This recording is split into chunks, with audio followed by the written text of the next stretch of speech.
let's start back. I mean, you're telling me the story about how you got involved.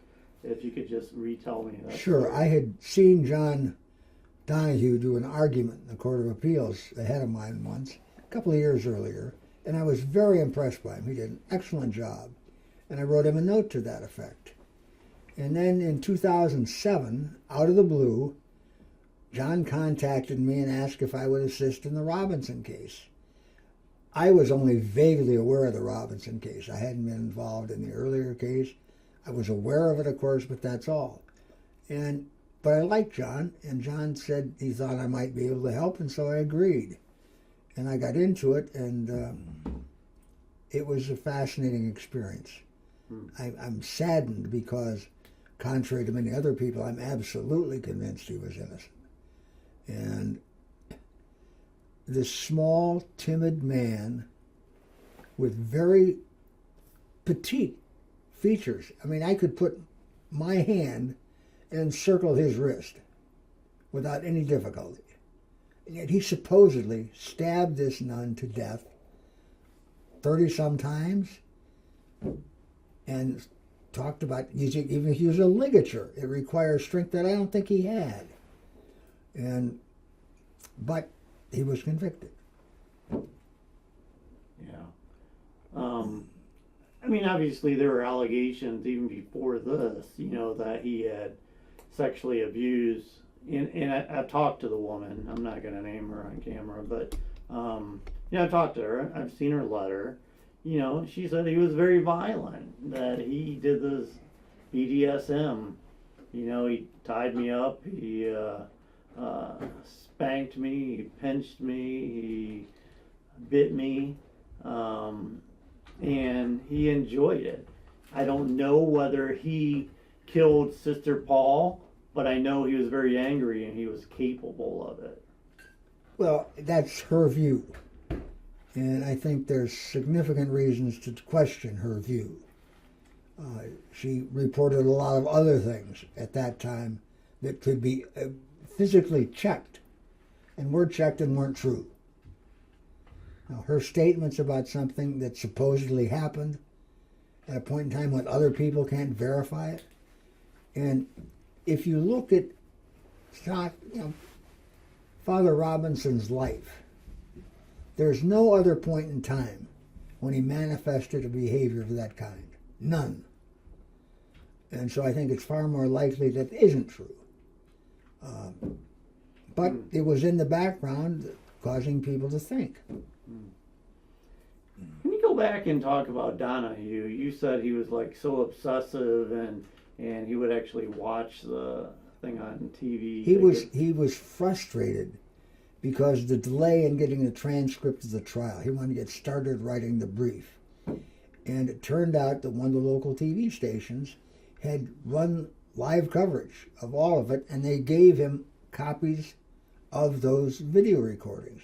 And John sat and watched all those recordings and did his first draft of his appellate brief of his notes coming from watching those watching those videos. I mean, it is incredible to think that somebody would try to do that. You always work off a transcript, but he didn't have them and he couldn't wait. And he actually died during the appeal process. Yes, correct? Unfortunately.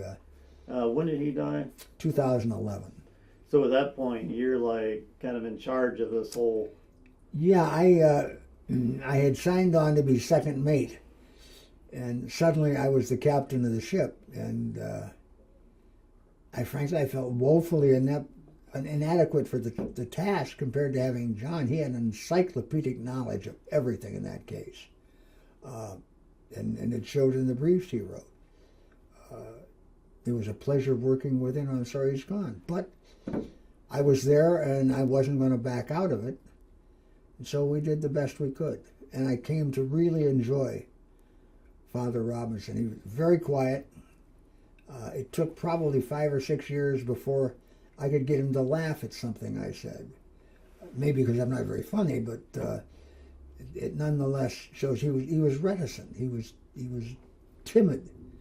And I think that was manifested in his appearance in the courtroom.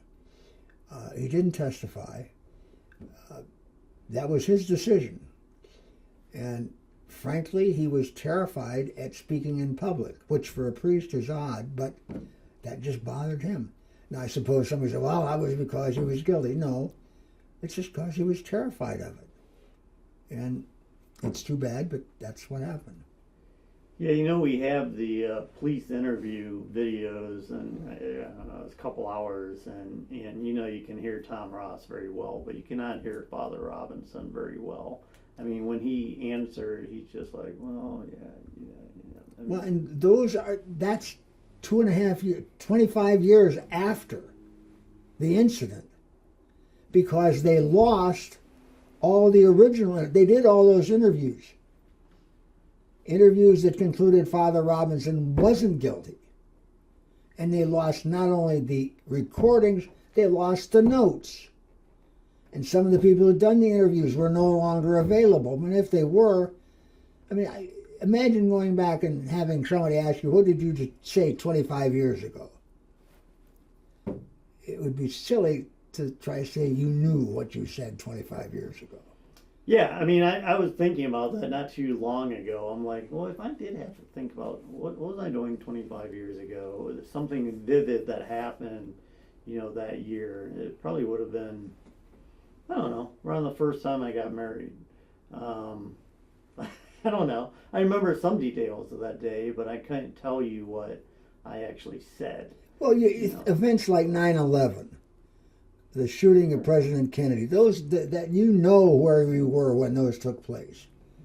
But even so, you don't recall what anybody said. Walter Cronkite was on the air for John Kennedy. I don't recall what he said. So here's a couple things from those interviews, just talking about those interviews. Initially, Father Robinson said, yeah, somebody had come to me and confessed that they killed her. And then he said, oh, no, that wasn't true. Why do you say that? One, I don't know. Number two, I think it would be because when the pressure of the interview was off, he realized what he'd just done was wrong. He'd violated his oath. As a priest, what happens in those communications is sacrosanct. And he had violated that. And could he have made it up? Sure. Do I think he did? No. What about Father Swiatek? Swiatek? Yeah. At some point he comes in and says, why did you do this? Or something to that effect. And, Tom Ross asked him about why would he say that? Why would somebody say that? And he's like, did he ever give you any insight? Why would he say that about him? He never tried to lay off the guilt to somebody else. And I pushed him on Swiatek because, as between the two of them, Swiatek, I didn't know him at all, but based on reputation, he had a temper. He was a large man. He had a collection of knives that he used for woodworking. And I'm told that he, on occasion, had a problem with alcohol. And, as I say, is reported to have had a rather short fuse. Nobody, other than this one person who wrote the letter, has ever laid that at Father Robinson's feet. That's not his style. So I don't know. Number one, it was a murder. Somebody killed that nun. Presumably it's somebody that was either on the hospital staff, clerical staff, because I don't think there was room for anybody else to be in there at that time. Yeah, you may have had the opportunity for somebody like the killer from Texas to walk in off the street. Could be. I think that's pretty remote. But the difficulty was in defending the case, and I'm not going to criticize anything that was done by the defense counsel, but psychologically, when you're starting out, it's pretty hard to imagine anybody coming back 25 years later and convicting a priest of killing a nun. That is not a paradigm that anybody really can imagine. Yeah. And think about that era, like 2006, whenever, this trial took place and he was, ultimately convicted. This was really the era where people were like, bad things happened in the Catholic Church. People, they were abusing people. The Catholic Church was covering stuff up. Would he have been convicted in 1990? I have no idea. I take your point, though. It would seem to be a much better setting for a priest to be going to trial, because the reputation of the church was such that it would seem sort of sacrosanct. Yeah, so obviously we know, post-conviction, it's tough to get a lot of these things overturned. I mean, it needs to be a major error usually. But when you and Donahue were kind of looking at this case, reading through the transcripts, maybe watching some of the old videos, looking at the police reports, what were your biggest concerns about that case from a state perspective that jumped out at you that said, this was not right? There were just frankly so many things. As we were talking about the weapon, the one they say that was done is a blunt, triangular shaped ornament that was bought by him by some boyfriend or Boy Scouts that had gone to Niagara Falls.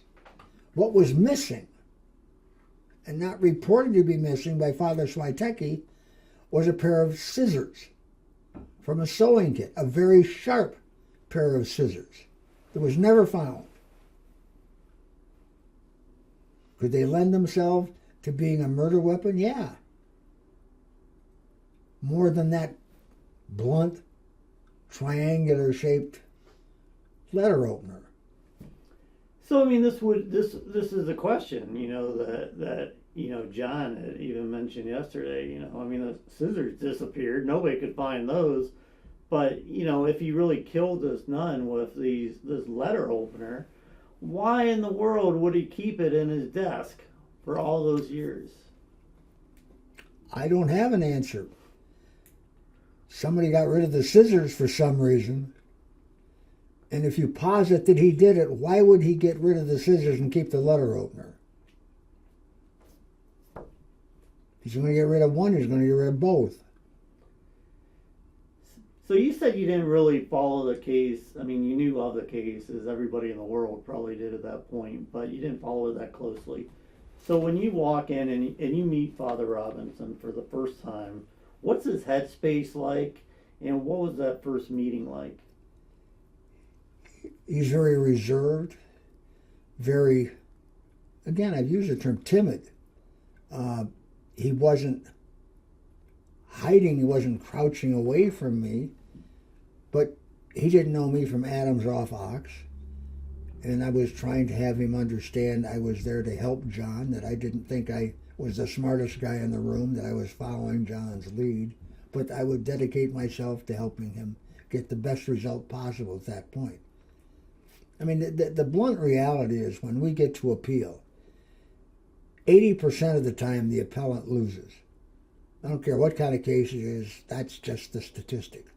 And then when you talk about post-conviction and habeas, which I was responsible for, you have almost no chance. I have been fortunate enough on several occasions to have murder convictions and reversed on habeas. Saving people off death row is, at least from my perspective, feels pretty good. I'm sure others feel differently. But it's very, very hard to do that. So knowing that, look, a court's only going to look at a few things in order to overturn a conviction. What was the strategy? What did you guys try to focus on in getting this thing overturned or thrown out even? Well, the big one was the delay in bringing the case to trial. The only evidence developed between 1980, when this thing happened, until the case was actually tried 25 plus years later, was DNA evidence. And the DNA evidence exonerated Father Robinson. and left there a huge question. Because in the DNA evidence was a sample from an unknown male secretor. Didn't fit anybody. And yet the DNA was present. Under the fingernails, correct? Yeah. It's not there by accident. That would seem like a fair indication of reasonable doubt. Can you think of any good reason why an unknown male's DNA would be under Sister Paul's fingernails? The only one I can think of is because she scratched him. And she scratched him trying to defend herself. That literally is the only way I can think anybody, not just this case. You don't walk around with the skin of another human being under your fingernails by accident. And then, so obviously after he got arrested, they exhumed the body. Yep. And, stuck the letter opener in the mandible, the holes in the mandible. I'm guessing the mandible probably wasn't in great shape. It was probably deteriorating. Beyond that, one of the foremost forensic physicians in the country is Dr. Henry Lee. In his manual, he makes very clear you never, ever, ever insert the questioned device into a wound. You don't do that. Now, I don't know why. I haven't spent a lifetime studying things like Dr. Lee does, but if he says you ought not do it, then I think you ought not do it. And they did it.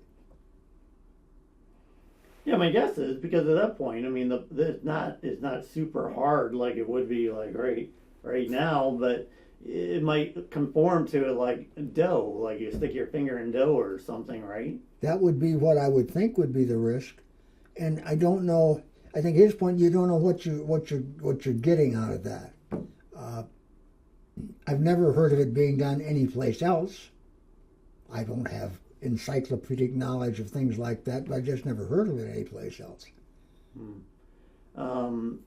So then, some of these reports weren't turned over to the defense team. They were lost, and I don't think there's anything nefarious there from the police department. I don't think. But candidly, who cares? Whether it's nefarious or not, they're gone. And the defense doesn't know what. One can presume, maybe unfair presumption, that the police and the prosecutor assured that what they relied on was protected. Well, as a defense lawyer, I'm really not concerned about that. What I want to know is what's there that they didn't like, that they didn't rely on, that maybe indicates somebody else did it. That's what was missing. I'm certainly not suggesting it was intentional, but if I don't have the document, I don't much care. I don't have it. And eventually you found some of those reports. I've seen them. Yeah. So what were your thoughts when you saw these reports? It's the likelihood of going through reports and having the aha moment that right there's the name of the guy who ambled into the sea. No. You get cumulative data, you look at it, try to match up. Does it undercut what some other document says? But good Lord, there were numerous witnesses who testified at trial in a way that was completely different than what they said in their interviews 20 years before. That was pointed out, and nobody did that. Can you give me an example there? I'm trying to remember I'm glad I can remember what I had yesterday, much less what a witness said 20 years ago. No, I can't, frankly. Maybe not even a name, but like the housekeeper or the... Well, there was a witness, I think his name was David Cohn, that testified he heard somebody running. Well, he hadn't the first time. Then later did. I suppose it's possible that a memory improves over 25 years. Seems fairly remote. It is more likely that not because anybody's been doing intentionally wrong, but you get ideas in your head that seem like, yeah, that's the way it was. You talked about marriage. You know, ah, yes, dear, I remember it well. The couple that's the song that they make up, and one's recalling it completely differently than the other one. They're both there at the time, but certain things strike them differently, more or less importantly. Do you think, and again, this is not to imply any police misconduct or anything, but police I mean, they had an idea of who they thought was doing this. And sometimes when you phrase a question to this, Mr. Cohn, it might be leading them to a certain conclusion. Do you think that happened here after all this time, that, hey, I know you didn't say this, but maybe did this happen? Let's take this a little simpler than that. You're sitting in your office. A policeman comes in, sits down and says, I'd like to talk to you about Rick Kerger. Now, you are going to be worried about how that implicates you.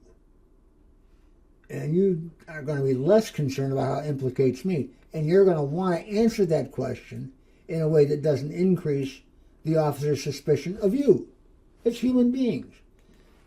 Now, when you have that done in a case that's 25 years old, I'd like to have you talk about Father Robinson. There's almost nothing positive that's going to pop into your mind at that point. The police are not there to get information to give to a speech on his behalf at some ceremonial event.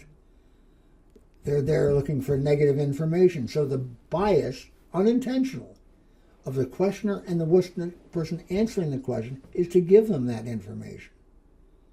In short, it's not a favorable setting for the defendant who's being inquired of, but it's not corrupt. There's nothing wrong in it. It's just the nature of the investigation.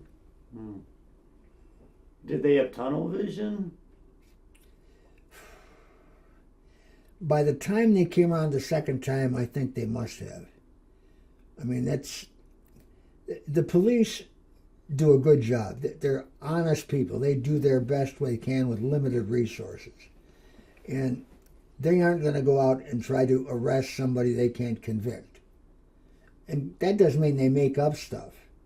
It just means they're going to they have to make a judgment. Does it more look like so-and-so performer or this person? And then you run things down, and do you have a bias? I don't think a bias in that sense, but you have some assumptions you make about who the person most likely was. And the police are often find themselves in a setting, particularly in the past 10 years, where they know who committed the murder, but they can't get any confirmation from others. So their suspicion, however well-founded, is not the same as evidence. And so the case goes unsolved until somebody's willing to come in and say, yeah, I'll connect the dot. They're right, and here's why they're right. Do you know what was in Father Robinson's personnel file? I know the police originally asked for it. They got like 4 pages from the church, and then they got no-knock warrants that served against them, and they ended up getting more than 100 pages. There was nothing in his file that I recall that had any particular consequence here, one way or the other. The one piece, Sister Paul was reported to have said that she was upset with whoever had desecrated Good Friday, and she was going to take it up with them. Father Swiatecki was supposed to handle that service. Yet somehow it came up that it was Father Robinson. It was not the case at all. And so that piece got lost. As I say, part of the problem is there's so much stuff accumulated there. It's hard to sort it out and come up with what's a really fair assessment of what took place. And I think that's often the case, that there's just too much noise and that good messages and bad messages get lost.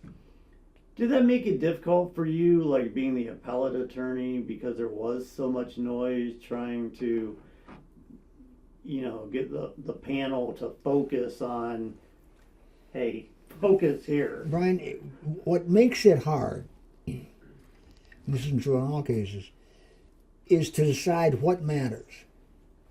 Now, what matters to me may not matter to that judge or that judge. So you put everything in, and then it gets cluttered, but that's the nature of the beast. I mean, if they would say, okay, this is what we consider important, Mr. Kerger, well, I can focus in, do a much better job than when I'm trying to cover the waterfront of possible outcomes. And then throw in the fact that another court someplace may decide an issue that has never been decided before in a way that's favorable to you. And if you don't raise that, you don't have that issue. So it's difficult deciding to leave things out when you're handling an appeal. And I think the document I saw is like about 110 pages or so you're filing.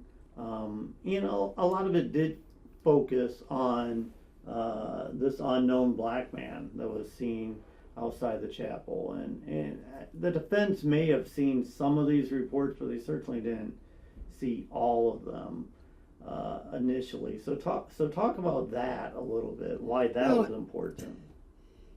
You don't know what's important at the time. You know what you have. You look at the documents. And then one of the things you try to do, and it's very hard, decide what's missing. I've seen this report. Well, where's the analog? Where does it follow after that? Or where did it come from? Or just pop up in the middle? Am I missing things? And then decide, okay, if I'm missing it, where's it likely to be?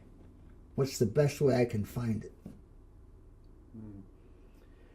So what did you think about the theory? I mean, Cora Watts, again, going back to 1980, there were all kinds of serial killers rolling around Toledo. You had the Cook brothers, Cora Watts, Sam Little was kind of in and out through the area. But Cora Watts was interesting because of his MO, as far as not sexually assaulting victims, strangling them. A black man, which again, a couple witnesses, I believe, saw an unknown black man outside the chapel. So what did you think about him? Well, first, let's be clear. We didn't look at him because he was black. We looked at him because he fit the description of somebody who happened to be black. We're not trying to fit him into some place he doesn't fit. We're trying to see if he fits that paradigm. And he did. And we went up, he had been, there's a police chief in Saline who'd been an officer back at the time he was around, and had been assigned basically to keep an eye on Watts, to monitor him, because they were afraid he was going to do something violent up there. And so for a period of time, I don't know how long it was, he literally was watching to see what Watts was doing. There was a period of time, it seems as if he was in the Toledo area. I don't know that. I don't think we have anything you could say was proof. But Saline is not that far from Toledo, so it certainly is possible. And Watts was an evil person. Could he have done it? Certainly. Could he have done it the way it was done? Yes. And there aren't a lot of people around that would fit that profile. He did. Did he do it? We couldn't establish enough to prove that he did, or even to suggest strongly that he did. So he killed a woman in Detroit on March 31st, 1980. Yep. Sister Paul was killed April 5th, 1980. He killed somebody May 31st, 1980, also up in Detroit. Now he was under surveillance like November of 1980 through like early 1981. You know, they originally thought he may have killed Cynthia Thompson, yeah, who was a victim of the Cook brothers, we think. But I mean, that's certainly that window. Do you know why the detectives just said, nah, couldn't be him? The answer is no. We looked into it, and we talked about it with the officer from Saline to see if he knew anything. And at least as I recall, I didn't know anything in particular. It is, you can look and see what's there, but then to get it connected, to show that the person's there, that's hugely different than just theorizing. Could he have done it? Sure. I can theorize a lot of things. But to prove it, that's what makes it harder. And I'm troubled that the way this case went down led a jury to conclude that he had done it. Because I don't think he did. Who did it?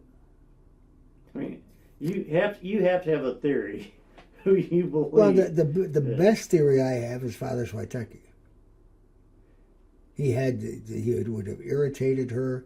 He would not have liked to have been upbraided by Sister Paul about anything he did. He wouldn't have liked to have been upbraided by anybody. But in particular, not by a nun. He's a priest. And not to suggest that's always the case. But that is a fairly substantial issue. And as I get it, she was upset by the events of Good Friday. And whoever she's upset at, I'm guessing, got an earful at some point. I think it ultimately came down to that somebody gave him an alibi or something. And they're like, he wasn't there, wherever. What did you think of that? The and it's replete in this case. People's estimation of when they heard running feet, when they hear their... That's not the way life is. Unless there's a doggone good reason for it, whether something happened at 7:30 or 7:50 or 6:45, when you go back 25 years, it's a little hard to prove. People don't walk around time clocks in their hand, punching events when they see people. So, both good or bad, is an alibi. Somebody may have seen something in certain cases that said he couldn't have done it. But that observation may have been wrong. The mere fact of providing an alibi doesn't mean it was right. Yeah, I mean, I don't know that. I mean, they only had a window when she died. I mean, they didn't know that she died at 7:32. No. And as you know better than anybody, I mean, eyewitness testimony is inherently not very reliable. So I mean, looking back on this case, which at this point she was killed 45 years ago, more than 45 years ago. He was convicted about 20 years ago. What are your thoughts? I wished we had clearer proof as to who did it. And I would say, frankly, even if that was Father Robinson. But we just don't have it. We have evidence that suggests that somebody could have done it. I think that you asked the question of what would have happened if they'd tried the case earlier. I think Father Robinson would have been acquitted because I don't think they thought he did it. I don't think they believed he did it. I don't think they would have tried to show that he did it. So I'm not even sure he would have been charged. Crimes do happen when you're not able to establish who did it. Clearly it occurred. I mean, this wasn't something that she did to herself, for heaven's sakes. She died at the hand of another person. That's murder, and that's a crime. But that doesn't mean we necessarily know who did it. So knowing Father Robinson like you did, do you believe that he was capable of stabbing a woman 31 times, strangling her, pulling her pants down, just because he lost his cool? I don't think it's possible for him to have yelled at a nun, period. That's just not who he was. There wasn't a violent bone in his body. And beyond that, he physically was unable. He didn't have the structure to carry on that kind of conduct. So no, it's just not possible. And the whole upside down cross, this was a ritualistic killing. You go back and look at a crime scene and try to imagine what happened. You can invent all kinds of things. I'm not saying Father Grob did. but you tend to see what your experiences in life had told you to see. I would have looked at it, that would have never occurred to me. He looks at, aha, that's what it is. I don't think he's right. But with his background, he has a predisposition. I don't mean that unfairly.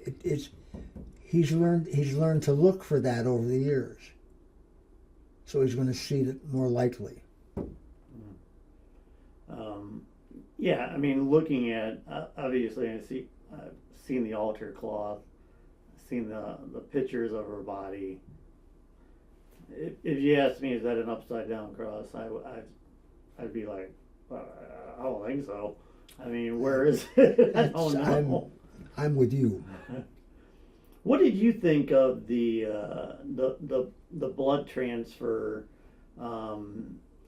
I mean, the state said, where you can see the kind of the top of the Capitol building or whatever, and Thebes said, man, I laid this piece of paper over, it's clear as day, it's scissors.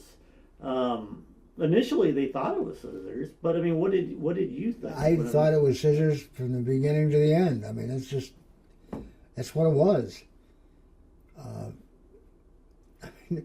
People, and I'm not being pejorative, but people have seen the face of Christ on loaves of bread, on the sunset. I mean, there's people see what they think is there. Doesn't mean it is. I mean, was that the state making up this story that they just had to have the jury believe in order to convict it? And I'm not saying, again, they did anything like... I don't think so. I think that there is a tendency on the part of all prosecutors, and don't please indict me, guys, they feel they have to take every piece of evidence and make it fit. Now, my job's easier. In defending a case, if there's 9 elements that have to be proven to establish guilt, all I need to win is 1.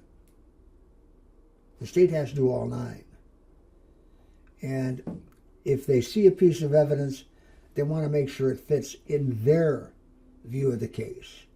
They don't want to have it come in to be one of those missing pieces that disrupts their flow. So they're going to try to figure, we use everything that's there. Would that include blood transfer? Yeah. You'd like to have an explanation for it. And if nothing else, you come up with something that's going to cause the other side to not do it. So, when was the last time you talked to Father Robinson? It was about 3 or 4 days before he died. He was down in the medical unit at Ohio State Prison area. What was that conversation like? I mean, he probably knew that he was about to die and he was going to die in prison. He was resigned. I mean, he had his Catholic belief firmly in his hand as he's passing on. He's ready to get to the good side. And he wasn't resentful. He felt, I think, that having been down in that area, the hospice section, he had a chance to talk to some of the other dying prisoners. I mean, it was sort of his ministry. That's the kind of person he was. Did he almost feel like, I don't know, like Jesus on the cross with the 2 criminals on each side? Yeah. He never stopped being a priest. He never stopped caring about people. I mean, how did you feel? He said 3 days before he died. I mean, you knew he was going to die there in prison, and you tried your best, and Lord knows probably nobody could have done anything with this, but I have come to the point that I do the best I can, and if Christ's end like this comes, that's what comes, and I have to accept it because I can't change it, and I don't want to beat my head into the wall for nothing, because I want to get up and carry on behalf of somebody else the next day. That, Ryan, that is the woeful plight of all criminal defense lawyers. You're going to lose most of your cases. And yet you have to pick up, go to the office, have somebody come in with exactly the same case, just a different name, different date, and provide a defense. You can't just say, well, nobody can win these cases. You're doomed. You have to look at it because every case has different facts. Every case has different people. Every case has a different outcome if you play it correctly. But sitting here today, looking back, you think he was 100% innocent? Yes. Without hesitation. And again, just to, I know you said this, but again, the reason you believe that is why? The whole evidence, it doesn't fit. To use O.J. Simpson's famous, if it doesn't fit, you must acquit. It doesn't fit. I had an expert witness who was a forensic psychologist once, and he was explaining why so-and-so couldn't have committed the act he was being charged with. I said, how do you know that? He said, the doctrine of antecedent probability. I said, huh? He said, yeah, horse players use it all the time. You want to know how a horse is going to run today, you look at how he's run in the past several outings. You want to know what a person's going to do today, look what he's done in the past. Because if there aren't some huge shifts, death, divorce, bankruptcy in that person's life, he's going to do the same thing he's done before. Antecedent probability. And in his case, it said he wouldn't ever do anything like that.